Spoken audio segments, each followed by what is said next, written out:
नमस्कार दोस्तों, मैं शिवम डिकोड एग्जाम के इस ऑनलाइन प्लेटफॉर्म पर आप सभी का बहुत बहुत स्वागत करता हूं। जैसा कि आप सब लोग अवगत हैं कि हम लोग एनसीईआरटी सीरीज शुरू कर चुके हैं, जिसमें कि हम 6 क्लास की ज्योग्राफी की एनसीईआरटी को कवर कर रहे हैं। तो इसी क्रम में आज तीसरा चैप्टर शुरू करते हैं, है ना। तीसरा चैप्टर जो शुरू है वो है पृथ्वी की गतियां, कि हमारा अर्थ जो है, हमारी पृथ्वी जो है वो किस तरीके से गति करती है। जो मैंने आपको प्रीवियस वीडियो में भी ग्लोब के माध्यम से बताया था कि अर्थ किस किस तरीके से गति करता है। एक तो सन के चारों तरफ घूमता है और एक वो अपनी एक्सिस पे, अपने अक्ष पे घूमता है, ठीक है। तो इसके माध्यम से हम देखेंगे आज पृथ्वी की गतियां। क्योंकि ये चैप्टर छोटा है तो मैंने इसमें चैप्टर 4 भी इंक्लूड कर लिया है। तो आपका ये वीडियो चैप्टर 3 और चैप्टर 4 का रहेगा, क्योंकि चैप्टर 4 भी बहुत छोटा है और उसमें हमारे एग्जाम की दृष्टि से उतना ज्यादा कुछ इंपॉर्टेंट है नहीं, तो मैंने उसको इसी के साथ ऐड कर लिया है। तो मे भी 10-20 मिनट का वीडियो ज्यादा हो सकता है, लेकिन आपके 2 चैप्टर इसमें कवर हो जाएंगे, ठीक है। चलिए शुरू करते हैं पृथ्वी की गतियां, है ना। पृथ्वी की गतियां, तो जैसा कि आप जानते हैं कि पृथ्वी 2 प्रकार की गति करती है, घूर्णन और परिक्रमण। घूर्णन को कहते हैं रोटेशन और परिक्रमण को कहते हैं रेवोल्यूशन, ठीक है। तो घूर्णन, रोटेशन, है ना, इसको घूर्णन को कहीं कहीं आपको परिभ्रमण भी लिखा मिलेगा। मैंने आपको बताया था परिक्रमण और परिभ्रमण में क्या अंतर है, रोटेशन और रेवोल्यूशन में क्या अंतर है ना। परिक्रमण तो होगा जैसे हम किसी मंदिर या इत्यादि या किसी धार्मिक स्थान या इस प्रकार की जो चीजें होती हैं उनकी परिक्रमा करते हैं। तो हम क्या करते हैं, हम अपनी जगह ऐसे खड़े होकर तो नहीं घूमते हैं, हम क्या करते हैं, चारों ओर, उस स्ट्रक्चर के चारों ओर परिक्रमा करते हैं। तो उसको हम क्या कहते हैं, परिक्रमा या परिक्रमण। तो इसी प्रकार पृथ्वी जब सूर्य के चारों ओर घूमती है तो उसको तो हम कहते हैं परिक्रमण, ठीक है, उसको हम कहते हैं परिक्रमण, रेवोल्यूशन। और जब वो घूर्णन करती है, घूर्णन इन द सेंस कि अपनी ही जगह पर ऐसे करके कोई आदमी घूम रहा है, तो उसको हम कहते हैं घूर्णन, रोटेशन। देखो ये मेरे पास एक ग्लोब है, इसके माध्यम से मैं आपको बताता हूं। पृथ्वी इस तरीके से घूम रही है, ये तो है उसका परिभ्रमण, इसको भ्रम है कि वो घूम रही है। समझ रहे हो मेरी बात, मतलब याद कराने के लिए आपको बता रहा हूं, क्योंकि परिक्रमण और परिभ्रमण में हिंदी माध्यम को बहुत कंफ्यूजन होता है ना। तो इसलिए मैं आपको याद करा रहा हूं। परिभ्रमण मतलब ये इस तरीके से जो घूम रही है, दैट इज परिभ्रमण, इसको भ्रम है ये घूम रही है। असली परिक्रमा कब होगी, जब ये मेरे यानी सन के चारों तरफ घूमेगी। तो अर्थ जो रोटेशन करती है वो 2 तरीके से करती है, एक तो ये अपनी एक्सिस पे घूमती रहेगी और दूसरा सन के चारों तरफ घूमती रहेगी। तो अपनी एक्सिस पे जो घूम रही है उसको परिभ्रमण कह रहे हैं, और मेरे चारों ओर जो घूम रही है उसको परिक्रमण कह रहे हैं। तो दोनों चीज कैसे याद रखेंगे मैंने आपको बता दिया, एक बार मैं पुनः दोहरा देता हूं कि जब हम किसी स्ट्रक्चर के चारों ओर घूमते हैं उसको हम परिक्रमा कहते हैं। तो इसी प्रकार पृथ्वी जब सन के चारों ओर घूमेगी तो उसको हम परिक्रमण कहेंगे। और पृथ्वी अपने अक्ष पर, मैं ही अपने चारों तरफ घूमने लग जाऊं और मैं कहूं मैंने परिक्रमा कर ली, तो नहीं, तो ये मेरा क्या होगा, भ्रम होगा। याद कराने के लिए आपको बता रहा हूं, भ्रम होगा, मतलब परिभ्रमण है। जब मैं अपनी एक्सिस के चारों तरफ घूम रहा हूं, अर्थ अपनी एक्सिस के चारों तरफ घूम रही है, तो वो परिभ्रमण है। बहुत कंफ्यूजन होता है इन शब्दों में, इसलिए मैंने आपको आसान तरीके से समझाने की कोशिश की है, ठीक है। पृथ्वी को अपने अक्ष पर घूमने को घूर्णन कहते हैं, यही बात ये कह रहे हैं, अपने अक्ष पर घूमने को घूर्णन कहते हैं। जहां मैं अंडरलाइन करता चलूं, ठीक है, नॉर्मली मैं टेक्स्ट पढ़ता रहता हूं, मैं बोल भी देता हूं कि ये आपको याद रखने जैसी चीज है, तो उसको आप अंडरलाइन करते चलिए। मैंने पहली क्लास में बताया है मेरे साथ पढ़ने का क्या तरीका है, आप बुक सामने लेके बैठिए, ठीक है। चलिए, सूर्य के चारों ओर एक स्थिर कक्षा में, है ना, स्थिर कक्षा में पृथ्वी की गति को क्या कहते हैं, परिक्रमण कहते हैं। तो आपको इन दोनों में डिफरेंस पता होना चाहिए, घूर्णन, रोटेशन और वो रेवोल्यूशन, ठीक है।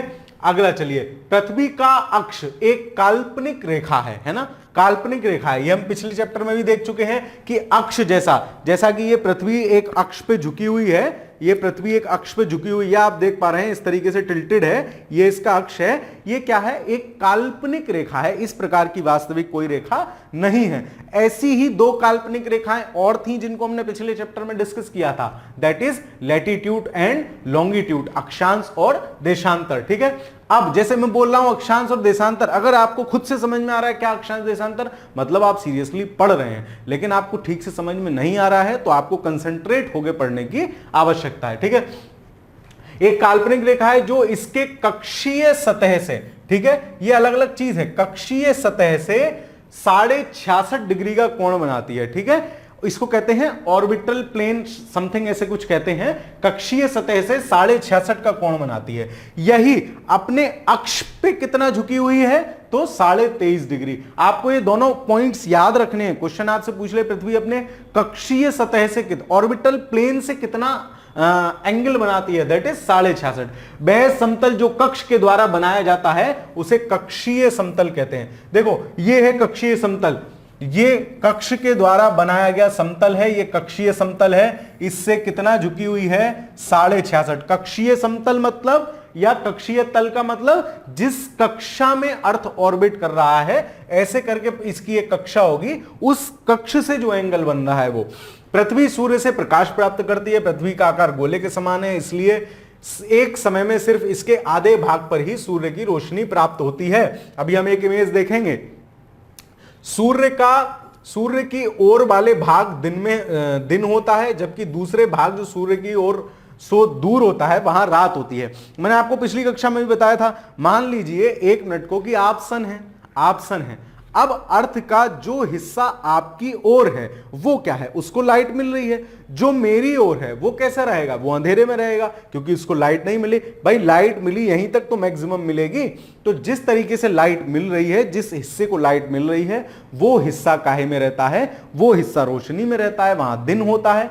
और जिस हिस्से को लाइट नहीं मिलती है वो हिस्सा किस में रहता है, अंधेरे में रहता है, है ना, वो हिस्सा अंधेरे में रहता है। ठीक है, चलिए तो इसके बाद क्या है, ग्लोब पर वह व्रत जो दिन और रात को विभाजित करता है उसे प्रदीप्त व्रत कहते हैं। ठीक है, प्रदीप्त व्रत कहते हैं। आपसे क्वेश्चन यही पूछ ले कि प्रदीप्त व्रत निम्नलिखित में से किसे कहते हैं, है ना। 3-4 स्टेटमेंट आपको दे दिए जाएं, निम्नलिखित में से किसको प्रदीप्त व्रत कहते हैं, तो आपको पता होना चाहिए कि हम किसको प्रदीप्त व्रत बोल रहे हैं। ठीक है, आपको यह पता होना चाहिए कि किसको प्रदीप्त व्रत बोल रहे हैं। मतलब जब सन का जो अभी नेक्स्ट इमेज में हम देख ही लेते हैं। देखिए ये है, ये सामने से सन पड़ रहा है किस पे, अर्थ पे।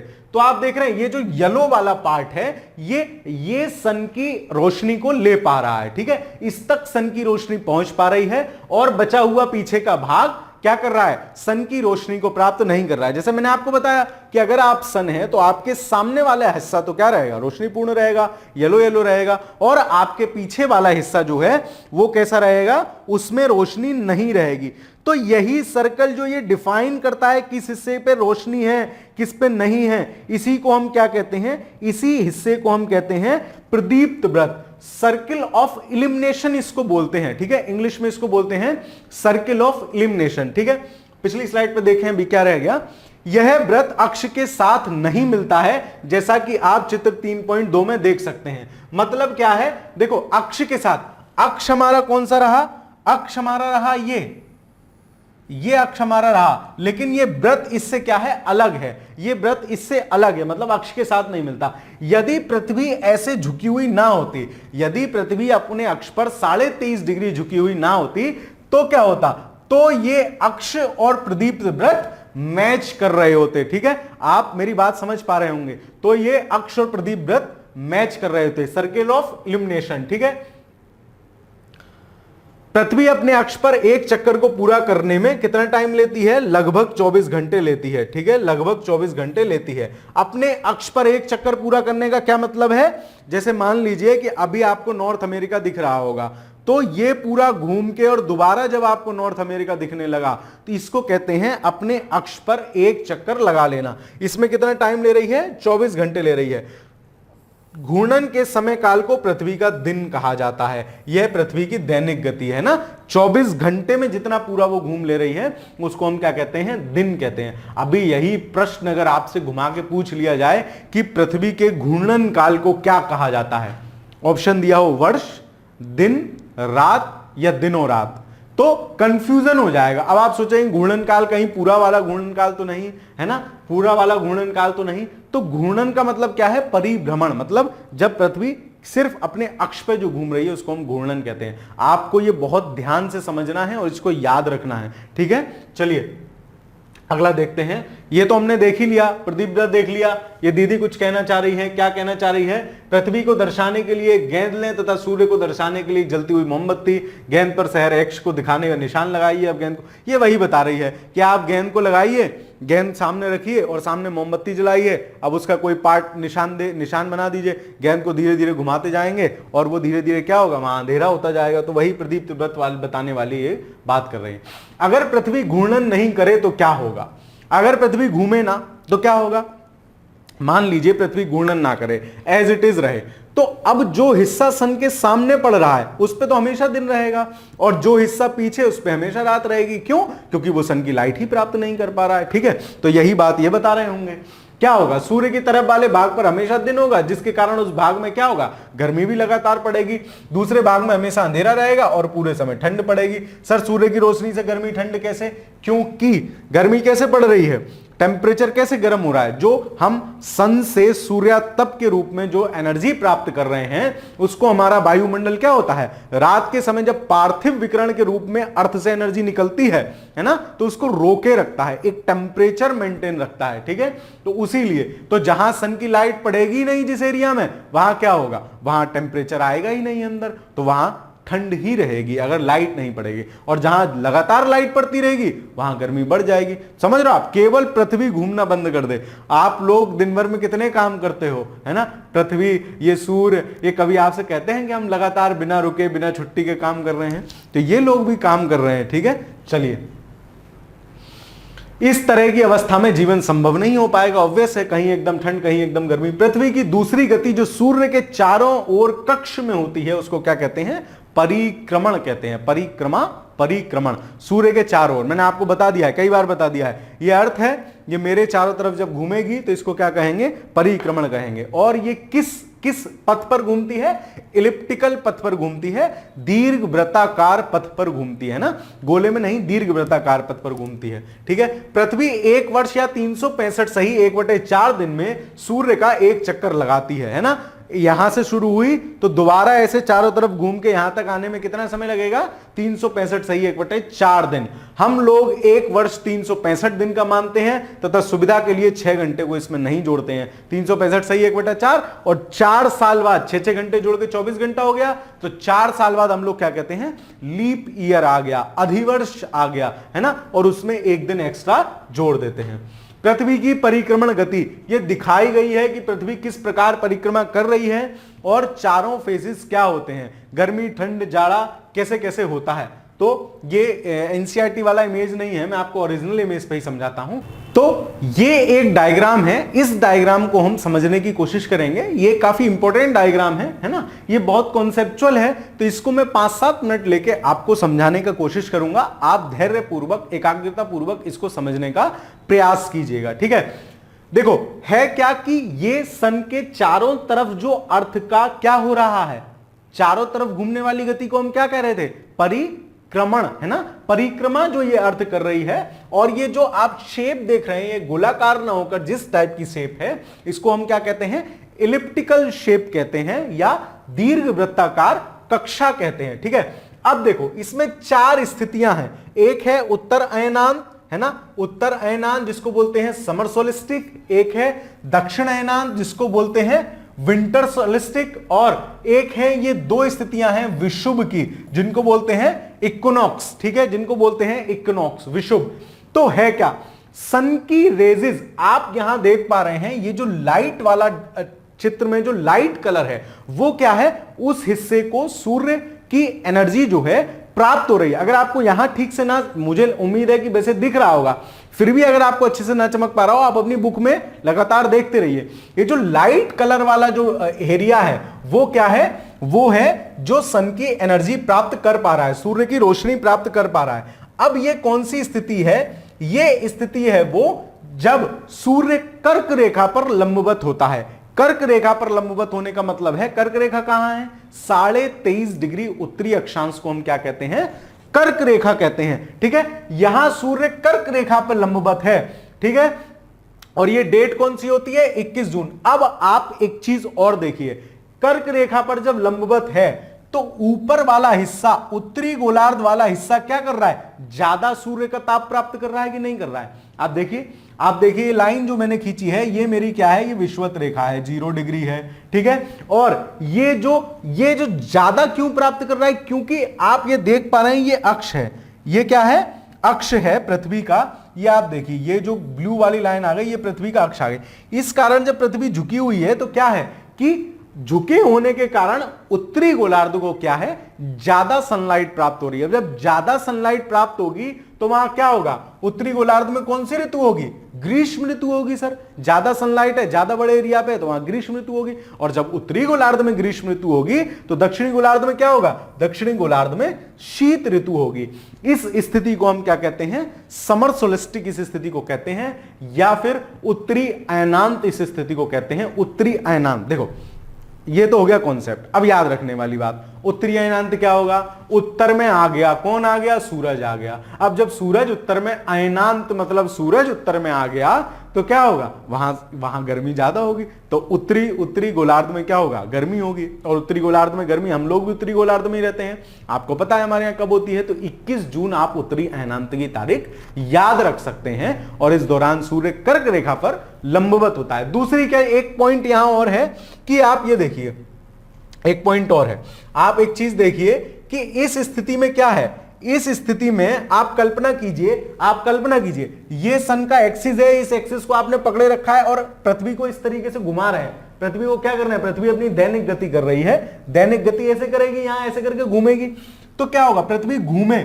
लेकिन ये वाले एरिया पे क्या होगा, ये वाले एरिया पे लाइट पड़ती रहेगी। और ये कौन सा एरिया है, उत्तरी ध्रुव। तो उत्तरी अयनांत के समय लगभग 6 महीने का दिन उत्तरी ध्रुव पर रहता है। यहां लगातार सन की रोशनी पड़ती रहती है और यहां 6 महीने का लगातार दिन रहता है। इसी तरीके से इस बेचारे को सन की लाइट मिलेगी ही नहीं इस वाले एरिया को। क्यों, आप घुमाइए, देखिए ये इस वाले डार्क साइड में ही रहेगा। जब सन की लाइट नहीं मिलेगी तो क्या यहां क्या रहेगा, यहां अंधेरा रहेगा, ठीक है। तो यहां 6 माह का अंधेरा रहेगा, ठीक है। ये तो हमारा हो गया उत्तरी अयनांत। इसी तरीके से हम समझते हैं दक्षिणी अयनांत को, ठीक है।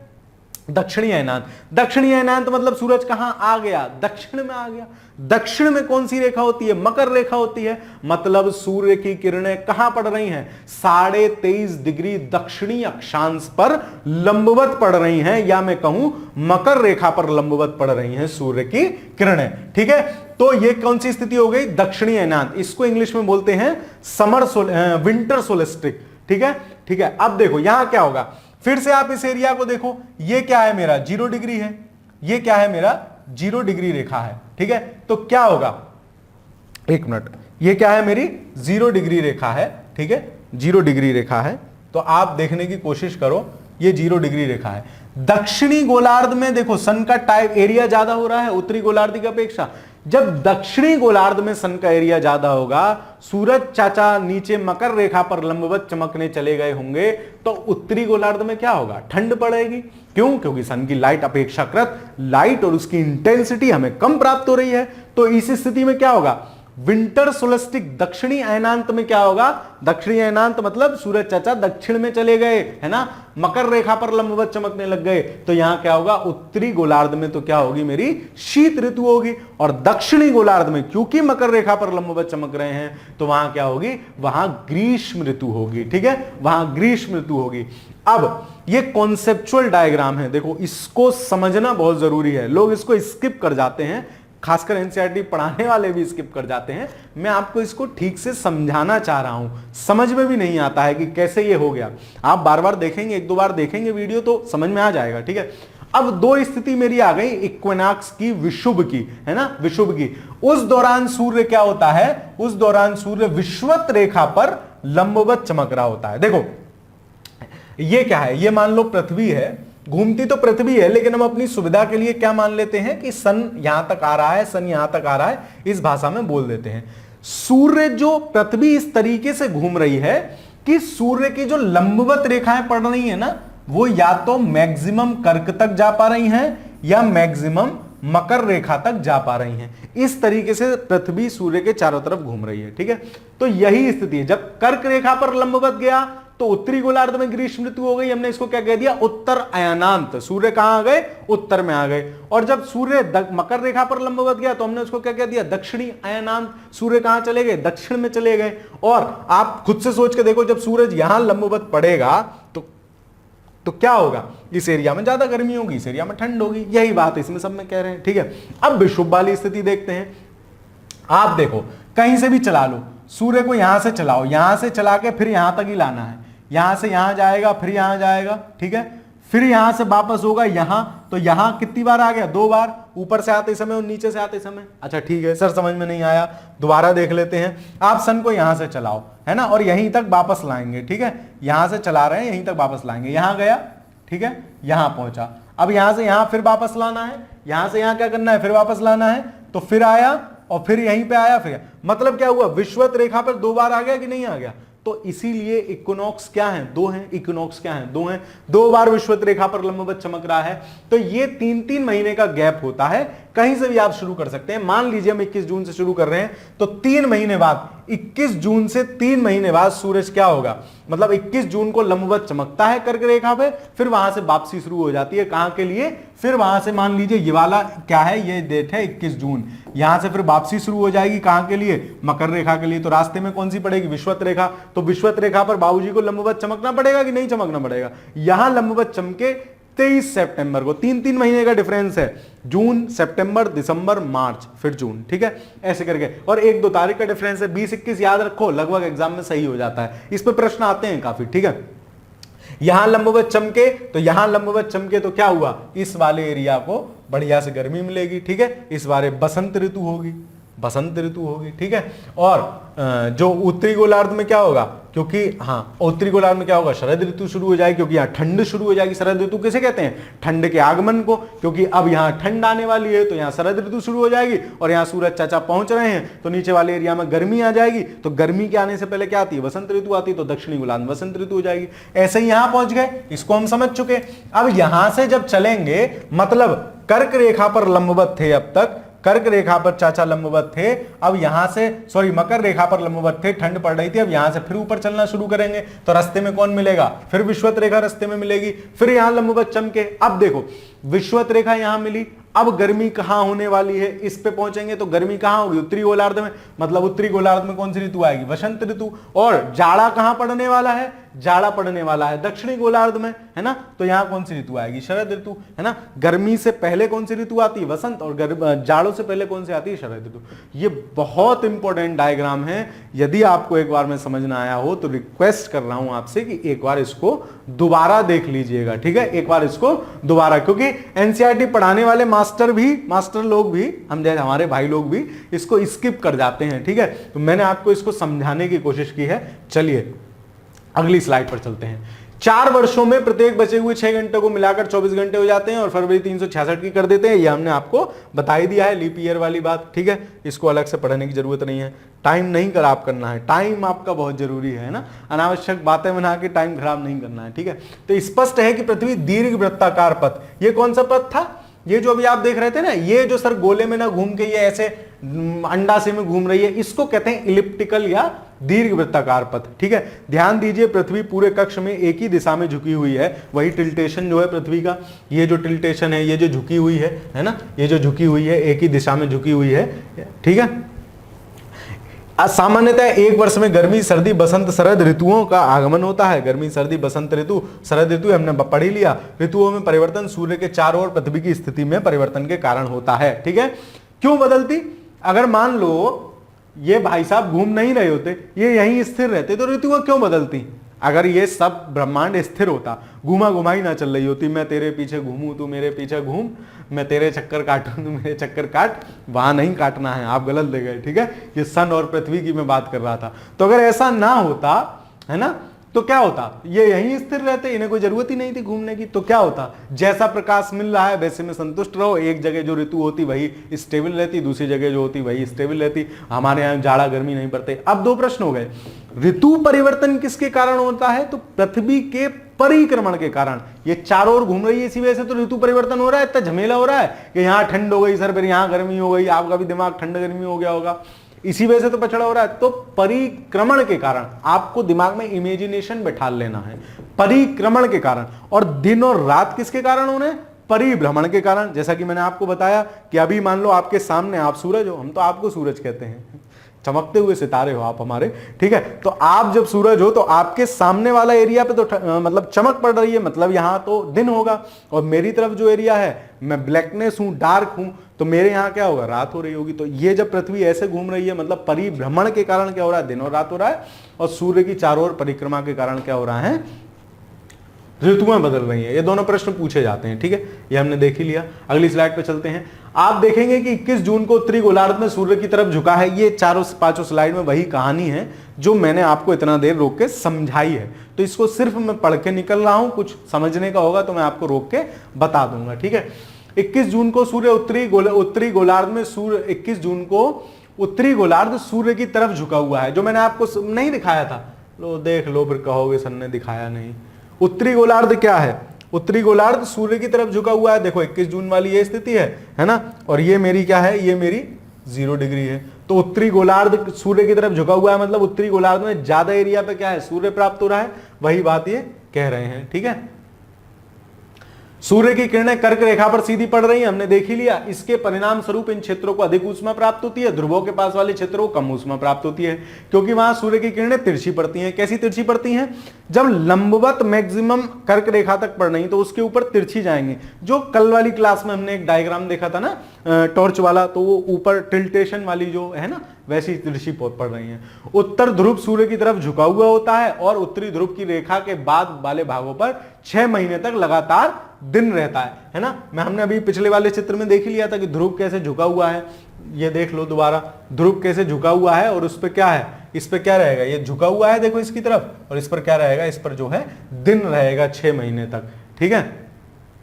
चलो, चूंकि उत्तरी गोलार्ध में बहुत बड़े भाग में सूर्य की रोशनी प्राप्त होती है, इसलिए विषुवत व्रत के उत्तरी भाग में गर्मी का मौसम होता है। यही कहानी तो अभी मैं समझा रहा था, ये लिख के बता रहे हैं, मैंने आपको समझा दिया ऐसे ही, ठीक है। 21 जून को इन क्षेत्रों में सबसे लंबा दिन तथा सबसे छोटी रात होती है। भाई सबसे लंबा दिन क्यों होगा? सन जब लंबवत चमक रहा है, ज्यादा एरिया पे चमक रहा है, तो सन की इंटेंसिटी ज्यादा होगी, ज्यादा लंबे समय तक चमकेगा। रात जो होगी वो कम समय में रहेगी इस गोलार्ध में। भाई सूर्य ज्यादा एरिया में है ना, तो ज्यादा एरिया में है तो ज्यादा समय तक के लिए रहेगा, और रात जो होगी कम समय के लिए रहेगी, ठीक है। पृथ्वी की इस अवस्था को क्या कहते हैं? उत्तर अयनांत कहते हैं या समर सोलेस्टिक कहते हैं। चलो, 22 दिसंबर को दक्षिणी ध्रुव की ओर सूर्य के झुके होने के कारण मकर रेखा पर सूर्य की किरणें लंबवत पड़ती हैं। इसलिए दक्षिणी गोलार्ध के बहुत बड़े भाग में प्रकाश की प्राप्ति होती है। उसका बिल्कुल अपोजिट जो हमने आपको इधर देख के समझाया था। दक्षिणी गोलार्ध में लंबे दिन तथा छोटी रातें वाली ग्रीष्म ऋतु होती है। इसके ठीक विपरीत उत्तरी गोलार्ध में क्या होगा? इसके ठीक विपरीत स्थिति होती है। पृथ्वी की इस अवस्था को दक्षिणी अयनांत क्या कहा जाता है या विंटर सोलेस्टिक कहा जाता है। क्या आप जानते हैं कि ऑस्ट्रेलिया में ग्रीष्म ऋतु में क्रिसमस मनाया जाता है? अरे भाई, ऑस्ट्रेलिया कहाँ है? ऑस्ट्रेलिया, ये देखो, ये रहा ऑस्ट्रेलिया। अभी आपको ऑस्ट्रेलिया लिए चलते हैं यार, क्या बात की हो। देखो ये रहा ऑस्ट्रेलिया, उंगली सही रखी है, हाँ, ये रहा ऑस्ट्रेलिया। अब ऑस्ट्रेलिया देखो, ऑस्ट्रेलिया दक्षिणी गोलार्ध में है ना, ऑस्ट्रेलिया दक्षिणी गोलार्ध में है। अब दक्षिणी गोलार्ध में हमने देखा था क्या होगा जब हमारे यहां सर्दी पड़ेगी, क्योंकि क्रिसमस हमारे यहां सर्दी में होता है दिसंबर में। वहां क्या था? वहां 22 दिसंबर को उनके क्या था? दक्षिणी अयनांत था। मकर रेखा पर सूर्य की किरणें लंबवत थी। तो जब मकर रेखा पर सूर्य की किरणें लंबवत थी उस समय, तो क्या था? वहां ऑस्ट्रेलिया में क्रिसमस कब मनाया जाएगा? ग्रीष्म ऋतु में मनाया जाएगा। अब यही पूछ ले, निम्नलिखित में से क्रिसमस जो है किस देश में ग्रीष्म ऋतु में मनाया जाता है? तो जिसने पढ़ रखा होगा वो तो खट से मार आएगा, बाकी को सोचने में टाइम लगेगा। जिसका कॉन्सेप्चुअल क्लियरिटी होगी वो जल्दी कर लेगा, ठीक है। अगली स्लाइड पे चलते हैं। आज 2 चैप्टर करने हैं हमें। 21 मार्च एवं 23 सितंबर को सूर्य की किरणें विषुवत व्रत पर सीधी पड़ती हैं। इस अवस्था में कोई भी ध्रुव सूर्य की ओर नहीं झुका होता है, इसलिए पूरी पृथ्वी पर दिन एवं रात बराबर होते हैं। इसे क्या कहते हैं? विषुव कहते हैं। 23 सितंबर को उत्तरी गोलार्ध में, ये सब हम समझ चुके हैं, इसीलिए कहानी पढ़ते हुए निकल रहा हूं। 23 सितंबर को उत्तरी गोलार्ध में शरद ऋतु होती है, जबकि दक्षिणी गोलार्ध में बसंत ऋतु होती है। मैंने बता दिया क्योंकि वहां गर्मी आने वाली हो रही है तो वहां बसंत ऋतु होगी, जिस गोलार्ध में सर्दी आने वाला आगे आएगी उसमें क्या होगी, शरद ऋतु होगी। ये सब हमने पढ़ लिया। इस प्रकार स्पष्ट है कि पृथ्वी के घूर्णन एवं परिक्रमण के कारण दिन और रात तथा ऋतु में घूर्णन के कारण, देखो ये लाइन पॉइंट टू भी याद रखने योग्य। पृथ्वी के घूर्णन के कारण क्या हो रहा है, दिन और रात हो रहे हैं, और पृथ्वी के परिक्रमण के कारण क्या हो रहा है, ऋतुओं में परिवर्तन हो रहा है। ठीक है, ये दोनों चीज आप याद रखेंगे। ये क्या कह रही हैं दीदी, एक ही दिशा में पृथ्वी के झुकाव को समझने के लिए मैदान का एक बहुत बड़ा दीर्घवृत्त बनाएं तथा छड़ी में लगा हुआ एक झंडा लें। दीर्घवृत्त वाली रेखा पर कहीं भी खड़े हो जाएं, वहां से दूर स्थित किसी भी वृक्ष के सबसे ऊपरी हिस्से के किसी बिंदु की ओर झंडे से दिखाएं। अब झंडे को उस स्थिर बिंदु की तरफ रखते हुए दीर्घवृत्त पर चलें। इस प्रकार पृथ्वी का अक्ष हमेशा एक ही स्थिति, ये बता रहे हैं कि झंडा लगा दो तो आपको वो अक्ष वाली स्थिति समझ में आ जाएगी। ये प्रैक्टिकल है, 6 क्लास के बच्चों की बुक है, इसलिए उनको बेहतर तरीके से समझाने के लिए, चीजें उनके जहन में उतारने के लिए ये इस प्रकार के प्रैक्टिकल हैं। ठीक है, इसका अपन से कोई मतलब नहीं है। ठीक है, चैप्टर खत्म। हाँ, तो तीसरा अध्याय हमारा यहीं समाप्त होता है, इसीलिए मैंने कहा ये ज्यादा बड़ा नहीं है, तो मैंने सोचा साथ में इसके चैप्टर 4 भी जोड़ लिया जाए, है ना। इसके साथ में चैप्टर 4 भी जोड़ता चलूं ताकि आपका एक ही क्लास में 2 चैप्टर हो जाएंगे। चलिए, तो चैप्टर 4 शुरू हम लोग कर रहे हैं। चैप्टर 4 का क्या नाम है, चैप्टर 4 का नाम है मानचित्र। ठीक है, चैप्टर 4 का नाम है मानचित्र। 1 मिनट रुकिए अभी बस। ठीक है, चैप्टर 4 का नाम है मानचित्र या मैप्स। ठीक है, मानचित्र या मैप्स। मैप्स क्या होते हैं, इसमें कोई बहुत कहानी हमें नहीं पढ़नी है, 10-15 मिनट में सारी स्लाइड गो थ्रू कर दूंगा। इसमें ज्यादा कुछ समझने जैसा है भी नहीं। कहानी बताई गई है कि वो उसका चिन्ह हमें इससे दर्शाते हैं, उसका चिन्ह से। ये हमारे कॉम्पिटिटिव एग्जाम की दृष्टि से उतने महत्व का चैप्टर ये नहीं है, चैप्टर 4। ठीक है, चलो तो क्या कह रहा है पढ़ते हैं इसको भी। आओ कुछ करके सीखें। ये दीदी कुछ कह रही है, इनकी बाद में सुनेंगे। आप पिछले अध्याय में ग्लोब के महत्व के बारे में पढ़ चुके हैं। हाँ जी, बहुत महत्व है ग्लोब का, है ना। ठीक है, ग्लोब के अध्ययन में कुछ सीमाएं होती हैं। जब हम पूरी पृथ्वी का अध्ययन करना चाहते हैं तो ग्लोब हमारे लिए काफी उपयोगी साबित होता है। हाँ, पूरी अर्थ का अध्ययन कर रहे हैं तो ग्लोब है, जैसा कि आपको हमने दिखाया अभी, ये ग्लोब है, ये काफी इंपॉर्टेंट साबित होता है। लेकिन जब हम पृथ्वी के केवल एक भाग, जैसे अपने देश या अपने राज्यों या जिलों, शहरों, गांवों के बारे में अध्ययन करना चाहते हैं तो हमारे लिए उतना उपयोगी साबित नहीं। अब मैं इसमें से आपसे कह दूं कि भाई साहब इसमें नई दिल्ली में मुझे सड़क बिछानी है, जरा देखना नई दिल्ली कहाँ है। तो सर दिल्ली जरा सी है। जब दिल्ली जरा सी है तो इसमें सर सड़क कहाँ से आप बिछा लोगे, तो उसके लिए मुझे क्या जरूरत होगी। अब कोई केवल दिल्ली का तो ग्लोब बनाऊंगा नहीं मैं, है ना, केवल दिल्ली का ग्लोब थोड़ी बनाऊंगा। तो उसके लिए मैं क्या करता हूं, मानचित्र, मैप्स बना लेता हूं। ठीक है, मानचित्र बना लेता हूं। ठीक है, हमारे लिए उपयोगी साबित नहीं होता, ऐसी स्थिति में हम मानचित्रों का उपयोग करते हैं। मानचित्र क्या है, मानचित्र पृथ्वी की सतह, अंडरलाइन कीजिए, या इसके एक भाग का पैमाने के माध्यम से, ये जरूरी है, चपटी सतह पर खींचा गया चित्र है। पैमाने के माध्यम से क्यों, पता लगे कि आपने कोई लंबाई बना दी चौड़ी, कोई लंबाई एक डायमेंशन रहेगी तो क्लियर रहेगा ना कि माना 1 सेंटीमीटर बराबर 1000 किलोमीटर या 100 किलोमीटर या 100 मीटर या समथिंग। तो पैमाना मैप का एक बहुत इंपॉर्टेंट पॉइंट होता है। ठीक है, तो मानचित्र किसे कहते हैं, मानचित्र या मैप क्या है, पृथ्वी की सतह या इसके एक भाग का पैमाने के माध्यम से चपटी सतह पर खींचा गया चित्र है। ये क्या कह रही है दीदी, एक रबड़ की पुरानी गेंद लें, उस पर कोई रेखा चित्र बनाएं, आप उसे उत्तर दक्षिण ध्रुव का चिन्ह कर सकते हैं, चाकू चपटा, कुछ नहीं है।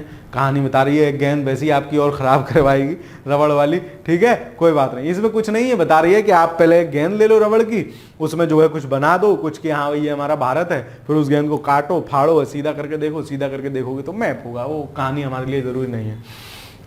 मानचित्र हमारी विभिन्न जरूरतों के लिए आवश्यक है। कुछ मानचित्र एक छोटे क्षेत्र को एवं कुछ तथ्यों को दिखाता है, दूसरे मानचित्र में एक बड़ी किताब की तरह हो सकता है जो बहुत से मानचित्रों को एक साथ रख दिया जाता है। ये दोनों आपके पास होंगे, जहां आप स्टडी कर रहे हैं वहां चाहे कोई देखे ना देखे, लेकिन मैप ऐसे सजा के लगा के रखेंगे आप लोग अपने कमरे में कि मतलब पूछिए मत। तो उसी की बात ये चल रही है कि एक स्थिति जैसे हम लोग फिजिकल मैप देखते हैं जिसमें केवल क्या होता है, जो ग्रीन और ब्राउन टाइप का जो मैप आपके पास केवल एक होगा फिजिकल वाला, एक पॉलिटिकल मैप होता है जिसमें कंट्री के नेम और ये सब दिए रहते हैं, है ना। तो किसी जरूरत विशेष के लिए भी हो सकता है। और जो बहुत सारे मानचित्रों को एक साथ रखा जाएगा उसको हम क्या कहेंगे, एटलस कहेंगे। मानचित्रों को एक साथ रख दिया जाता है, इसको हम क्या कहेंगे, एटलस कहेंगे। ये अलग अलग पैमानों माप पर आधारित होता है। मानचित्रों से एक ग्लोब की अपेक्षा में ज्यादा जानकारी प्राप्त हो जाती है, ठीक है, क्योंकि मानचित्र डिटेल में चीजें बताता है। अब इसमें हम भारत तो देख पाएंगे ग्लोब में, लेकिन भारत में क्या क्या है, कहाँ पहाड़ पर्वत नदी नाले, समझे, सड़क, देश, सड़क, इसके जिले, प्रदेश, ये सब वो, तो हम ये सब इसमें थोड़ी ना देख पाएंगे इजीली, इसलिए मानचित्र में होता है। मानचित्र विभिन्न प्रकार के होते हैं, जिनमें से कुछ को नीचे वर्णित किया गया है। कौन कौन से प्रकार के होते हैं देख लेते हैं। भौतिक मानचित्र है ना, फिजिकल मैप्स है ना, फिजिकल मैप्स या भौतिक मानचित्र पृथ्वी की प्राकृतिक आकृतियां जैसे पर्वत, पठारों, मैदानों, नदियों, महासागरों इत्यादि को दर्शाने वाले मानचित्र को भौतिक या उच्चावच मानचित्र कहते हैं।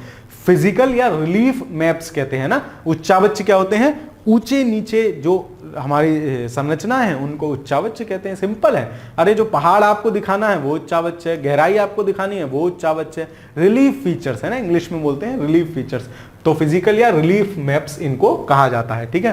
राजनीतिक मानचित्र क्या होता है, भौतिक मानचित्र वही है जो आपके यहाँ एक मैप लगा हुआ होगा आप सब लोगों के कमरे में, ठीक है। एक मैप तो होगा जिसपे देशों के नाम और वो आप सब देख पा रहे होंगे, एक मैप होगा जिसपे आप पर्वत, पहाड़, घास का मैदान, नदियां, ये सब जिसपे देख पाते हैं उसको फिजिकल मैप कहते हैं, ठीक है। राजनीतिक मानचित्र, पॉलिटिकल मैप, राज्यों, नगरों, शहरों, गांवों, ये भी आपके रूम में होगा जिसमें केवल देशों के नाम आपको दिख रहे होंगे। आपका उत्तर प्रदेश का अध्ययन कर रहे हैं तो आपका उत्तर प्रदेश का मैप लगा हुआ होगा जिसमें सारे जिलों के नाम लिख रहे होंगे, उसको क्या कहते हैं, पॉलिटिकल मैप कहते हैं। चलिए, थीमेटिक मानचित्र एक होते हैं, इसको इंग्लिश में भी थीमेटिक ही बोलते हैं। कुछ मानचित्र विशेष जानकारियां प्रदान करते हैं, जैसे सड़क मानचित्र, वर्षा मानचित्र। ऐसे आपके कभी अपना एटलस खोल के देखी है, अपने एटलस वाली किताब जो ये ड्रायर में रखी हुई धूल खा रही है, इसको उठा लीजिए, देख लीजिए।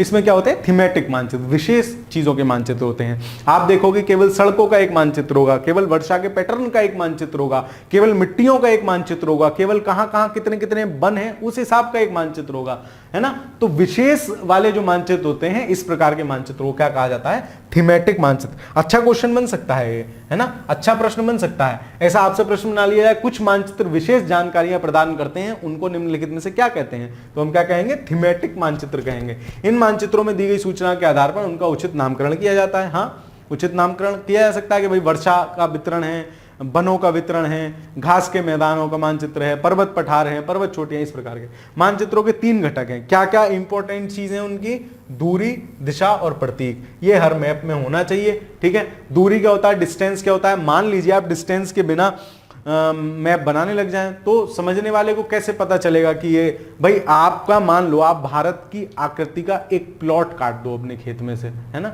और उसको मैप बना के किसी को दिखाओगे भैया मैं ये बेच रहा हूं, अब उसको क्या पता कि आप पूरा भारत बेच रहे हो। आप मैप बताओगे ना, आप उसका डिस्टेंस बताओगे कि भैया इसमें जो खिंची हुई 1 सेंटीमीटर की लाइन है उसका मतलब धरातल पे 1 मीटर से है ना। और पूरे भारत का मैप होगा, मानचित्र होगा, तो उसमें 1 सेंटीमीटर हजारों किलोमीटर होगा। इस तरीके से डिस्टेंस का बहुत मतलब होता है। मानचित्र एक आरेखन होता है जो कि पूरे विश्व या उसके किसी एक भाग का छोटा कागज पन्ने पर दर्शाता है, या यह कह सकते हैं कि मानचित्र छोटे पैमाने पर खींचे जाते हैं, लेकिन इसे इतनी सावधानी से छोटा किया जा सकता है ताकि स्थानों के बीच की दूरी वास्तविक रहे। छोटे पैमाने पर खींचने का क्या मतलब है, 1000 किलोमीटर को हम 1 सेंटीमीटर में ले आए, 2000 किलोमीटर को हम 1 सेंटीमीटर में ले आए, लेकिन उसको इतना बारीकी से हम बना रहे हैं कि वो उस डिस्टेंस को इतना ही सब जगह बना पाए, है ना। जब कागज पर एक छोटी दूरी स्थल या बड़ी दूरी को व्यक्त करती है, इसलिए इस उद्देश्य के लिए एक पैमाना चुना जाता है। पहले भी बता रहा था मैं, पैमाना बहुत इंपॉर्टेंट चीज है। पैमाना स्थल पर वास्तविक दूरी तथा मानचित्र पर दिखाई गई दूरी के बीच का अनुपात होता है। आप इसको देख सकते हैं, जो आपका भारत वाला मैप होगा ना, जो आपके कमरे में लग रहा है, उसको खड़े होकर देख लिया करो चाचा। उसको देखोगे तो उसमें क्या है, साइड में एक स्केल बना होगा, है ना, स्केल बना होगा, इस तरीके से कुछ बना होगा। लो मैं बना के भी बता देता हूं। इस तरीके से एक स्केल होगा, ऐसे करके, है ना, उसमें ऐसे करके डिजाइन होगी, ये है ना, ऐसे करके समथिंग, ये काला होगा, फिर ये नीला होगा, फिर ये ऐसे करके, और यहाँ लिखा होगा मापनी, है ना, ऊपर मापनी लिखा होगा, 1:100 या 1000 लिखा हुआ होगा। इसका मतलब क्या है कि 1 सेंटीमीटर 1000 उसको दिखा रहा है, ठीक है। चलो, उदाहरण के लिए क्या है, उदाहरण के लिए आपके विद्यालय आपके घर के बीच की दूरी 10 किलोमीटर है, जिस पर मानचित्र पर 2 सेंटीमीटर की दूरी से व्यक्त किया जाता है। इसका अभिप्राय है कि मानचित्र पर 1 सेंटीमीटर बराबर 5 किलोमीटर को दर्शाएगा। यही बात मैं आपको बार बार बता रहा हूं, ठीक है। चलो आगे देखते हैं। जब बड़े क्षेत्रफल ये भागों जैसे महाद्वीपों या देशों को कागज पर दिखाना होता है तो हम लोग और छोटे पैमाने ले लेते हैं कि 5 सेंटीमीटर बराबर कितना होगा, स्थल पर 500 किलोमीटर होगा। भाई पेपर पर दिखाना है और डिस्टेंस ज्यादा है तो हम इस तरीके से दिखा लेते हैं। जब एक छोटे क्षेत्रफल वाले भाग जैसे आपके गांव या शहर को कागज पर दिखाना होगा तो हम बड़े पैमाने का उपयोग कर लेंगे कि स्थल पर 500 मीटर की दूरी, मानचित्र पर 5 सेंटीमीटर। मतलब वो तो डिपेंड करेगा, पेपर का साइज उतना ही है ना, पेपर का साइज उतना ही है। आपको क्या करना है, बड़ी चीज दिखानी है तो मापनी छोटी हो जाएगी, छोटी चीज दिखानी है तो मापनी उसकी अपेक्षाकृत बड़ी हो जाएगी। ठीक है, ये क्या कह रहे हैं, बड़े पैमाने वाले मानचित्र छोटे पैमाने वाले मानचित्र की अपेक्षा अधिक जानकारी प्रदान करते हैं। ऑब्वियस है भाई, बड़े पैमाने वाले मानचित्र में क्या होगा, उसमें बड़ी चीज को छोटा किया गया होगा और उसमें थोड़ी कम बड़ी चीज को थोड़ा छोटा किया होगा। आप समझ पा रहे हैं ना। जैसे मान लीजिए बड़े पैमाने वाले मानचित्र का मतलब है पूरे देश का मानचित्र बना दूं, छोटे पैमाने वाले मानचित्र का मतलब है कि एक जिले का मानचित्र बना दें। तो आप बताइए किसमें ज्यादा जिले को देखा उसमें भी जा सकेगा, किसमें, भारत वाले मानचित्र में। लेकिन उसकी डिटेलिंग जो होगी है ना, उसकी डिटेलिंग जो होगी वो हम किस में देख पाएंगे, वो हम किस में देख पाएंगे, इस वाले में। ठीक है, छोटे पैमाने वाले में। ठीक है, ये वही बात है, वही ABCD बताइए। ये एक वो दिखाया गया है, ये देखो, ये इसमें पैमाना लिखा हुआ है 1 सेंटीमीटर बराबर 1 सेंटीमीटर बराबर 10 मीटर। ये दिखाया गया है कि क्या क्या है मैप पर। देखो डायरेक्शन बहुत जरूरी होती है वरना हमको पता ही नहीं चलेगा। अब इसमें हम बता सकते हैं कि भाई साहब PO मतलब सामुदायिक केंद्र किधर है, उत्तर दिशा में है, गांव के, है ना। खेल का मैदान किधर है, गांव के उत्तर पूर्व दिशा में खेल का मैदान है। विद्यालय किधर है, तो विद्यालय पूर्व दिशा में है, वो जरूरी होना चाहिए। ठीक है, और डिस्टेंस भी हम इसी तरीके से माप सकते हैं। अब आपसे पूछ ले करीम का घर शीला के घर के किस दिशा में है, तो करीम का घर शीला के दिशा के पूरब, शीला के घर के पूर्व दिशा में है। इस तरीके से मैप का यूज होता है। दिशा क्यों जरूरी होती है, वही मैंने आपको बता दिया है ना। इसमें वही चीज दे रखी होगी, चारों दिशाएं होती हैं इस तरीके से, उत्तर दक्षिण पूरब पश्चिम, और इन दोनों के बीच की दिशा को इन दोनों को जोड़ के लिख दो उत्तर पूरब, और इन दोनों को जोड़ के लिख दो दक्षिण पूरब। यही सब बात इसमें लिखी गई है। ठीक है, अगला, हम दिक्सूचक की स्थान से किसी दिशा का पता कर सकते हैं। एक यंत्र है, दिक्सूचक यंत्र होता है जो मुख्य दिशाओं, चुंबकीय सुई होती है उत्तर दक्षिण। देखो इसमें क्या है, एक दिक्सूचक यंत्र होता है जो आप ये देख पा रहे होगे, ये आजकल कंपास इसको बोलते हैं, कंपास इसको बोलते हैं। आजकल तो ये फोन में भी होता है, आपको नहीं पता कि सामने वाले की डायरेक्शन क्या है या मैं कहाँ खड़ा हूँ, तो अपने फोन में कंपास खोलो, वो नॉर्थ साउथ दिखा देता है, उसके हिसाब से अपना क्या करो, अपनी डायरेक्शन आप चुन सकते हो। तो उसी की बताया है। प्रतीक चिन्ह जो आप इसमें देख रहे थे ना, इस वाले मैप में जो देख रहे थे प्रतीक चिन्ह, जैसे ये पेड़ है तो हमने पेड़ का प्रतीक चिन्ह दिखा दिया है ना, कुआं है तो कुआं का ये निशान बना दिया गोला, है ना। इसी तरीके से प्रतीक चिन्ह बने हुए होते हैं। ठीक है, ये ऐसे करके कि रेलवे लाइन है तो उसका ऐसा प्रतीक चिन्ह होगा। ठीक है, कभी आप एक काम कीजिएगा, आपको प्रतीक चिन्ह और देखने हो तो कभी मौका लगे तो अपने गांव के जो पटवारी होते हैं है ना, उनके पास जाइएगा। उनके पास एक मैप होता है आपके गांव का, उस साइड वाले मैप में क्या होता है, वहां सारे प्रतीक चिन्ह बने हुए होते हैं, उसको आप अपने गांव के नक्शे पे देख सकते हैं। जैसे आपके गांव में कोई मंदिर होगा तो जहां मंदिर होगा ना नक्शे में, वहां वो निशान बन रहा होगा मंदिर का, है ना। इस तरीके का मंदिर, गिरजाघर, ऐसे निशान बने हुए होते हैं।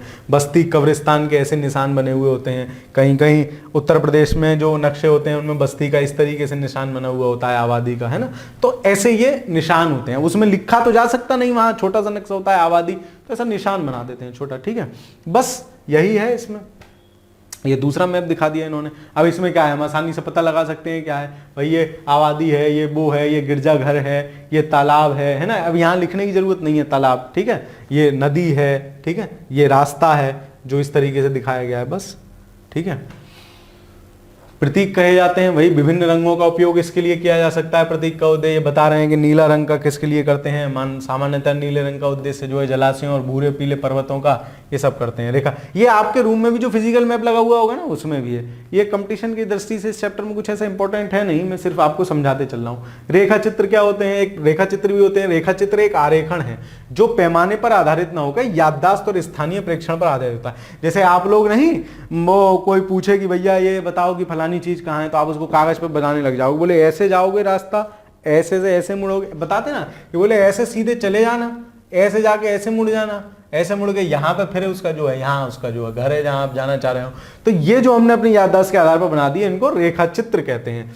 कभी कभी किसी भी क्षेत्र के लिए कच्चे आरेखन की आवश्यकता होती है, वहां एक स्थान को दूसरे स्थान पे सापेक्ष दिखाने के लिए होता है। मान लीजिए कि आप अपने मित्र के घर जाना चाहते हैं, रास्ते की जानकारी नहीं है, हमने आपको रास्ता पहले ही बता दिया है, ठीक है, वो ये बता रहे हैं, है ना। चलो अब ये उसके पिछला वाला जो मैप है उससे रिलेटेड चीजें पूछ रहे हैं कि बताओ नदी किस दिशा में बह रही है, वो किस दिशा में है, तो ये आप देख सकते हैं। खाका क्या होता है? एक खाका होता है एक छोटे क्षेत्र का बड़े पैमाने पर खींचा गया चित्र क्या होता है? रेखा चित्र क्या है?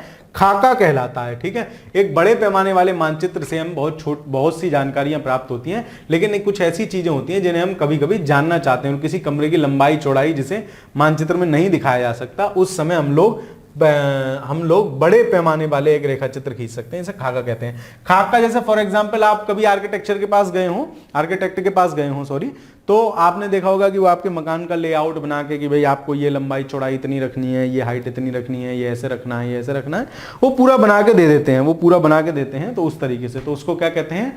खाका हम उसको कहते हैं। ठीक है, तो इसी के साथ आपका चैप्टर 3 और चैप्टर 4 समाप्त होता है। चैप्टर 3 आपका एग्जाम के लिहाज से इंपॉर्टेंट है। चैप्टर 4 में ऐसा कुछ नहीं है, बेसिक चीजें हैं, मैप्स के बारे में आपको बताया गया है।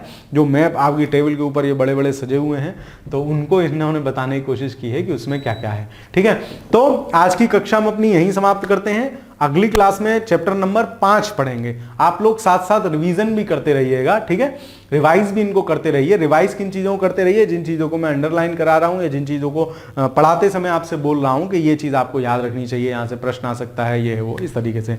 ठीक है, तो वीडियो पर नीचे कमेंट करके बताइएगा आपको ये कक्षाएं कैसी लग रही हैं, और हमारी वीडियो को लाइक वाइक कर दिया करो यार, मतलब मोटिवेशन बढ़ता है, प्रोत्साहन मिलता है कि हाँ कि कुछ अच्छा कर रहे हैं। ठीक है, और आपके लिए कुछ नया नया लाने का जुनून सा रहता है कि हाँ आपको कुछ और नया दिया जाए। ठीक है, तो आज का यहीं विदा लेते हैं। पढ़ते रहिए, खुश रहिए, धन्यवाद।